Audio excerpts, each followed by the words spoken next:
गुवाहाटीनिफ्राय फैनाय दूरदर्शन केन्द्रनिफ्राय DD-केनिफ्राय सफैनो हानाय बिथांमोनहा जोंनि बर'फोरनि जोंनि गामिनि जितु मा होनो बर'आव बेखौ लाइफस्टाइल जोङो मारै थांनानै थायो जों मा मावनानै रायजो जायो जोंनि आसार खान्थिया मा आरो जोंनि हारिमुवा माबायदि बेफोरखौ बिथांमोना मोनसे बिश्व दरबाराव दिन्थिनो थाखाय टिभि चेनेलनि गेजेरजों बा दूरदर्शननि गेजेरजों बिथांमोना लांनो फैदों।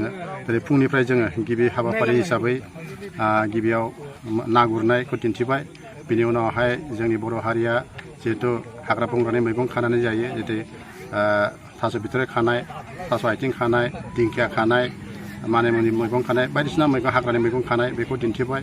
बिनि उनावहाय जोङो दिन्थिहरबाय जे बर'फ्रा एम्फौ फिनानै जितु इन्दि लुनाय इन्दि खुन्दुं दिहुननाय बेखौ दिन्थिहरबाय। बेनिफ्राय जोंनि बर'फ्रा थांना थानो थाखाय बा रां बुथुमनो थाखाय जेरै अमा फिनाय दाउ फिनाय बोरमा फिनाय बेखिनिखौबो जोङो दूरदर्शननो दिनैनि हाबाफारियाव खोन्थाहरबाय। बे हाबाफारिया सानथाम थागोन सानथाम सोलिगोन। गाबोननि सानाव जोङो दिनैनि सानाव मोसानाय जितु थावख्रि मोसानाय जि मोसानाया बे आलुपारा गामियावनो जोनोम जादोंमोन बेखौ मोसानायखौ दिहुनगिरि एबा मोसानायखौ बानायगिरि करिय'ग्राफ जायखौ होनो बेयो जाहैबाय बिथां प्रदीप बसुमतारी। बिथाङा आंनि साखाथियावनो दङ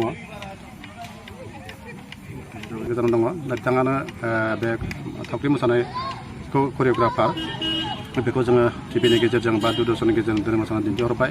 गाबोननि हाबाफारियाव जोंहा दङ जोंनि बर'फोरनि जितु हालेवनाय माइ गायनाय आरो सोरांनायनिफ्राय हिन्जावफ्रा सिथ्ला सिबनाय हालेवनाय दुब्लियाव हालेवग्रानो ओंखाम हैनाय बेनिफ्राय जि दानाय आरो ना सारनाय बेफोरखौ जोङो खोन्थागोन। ओमफ्राय जोंनि जितु आसार खान्थि बिनि सायाव ओमफ्राय जोंनि गामियाव जितु गेलेनाय सेलेनाय दं बल गेलेनाय भलि गेलेनाय बायदिसिना गेलेनाय बेफोरखौ दिन्थिहरनाय जागोन।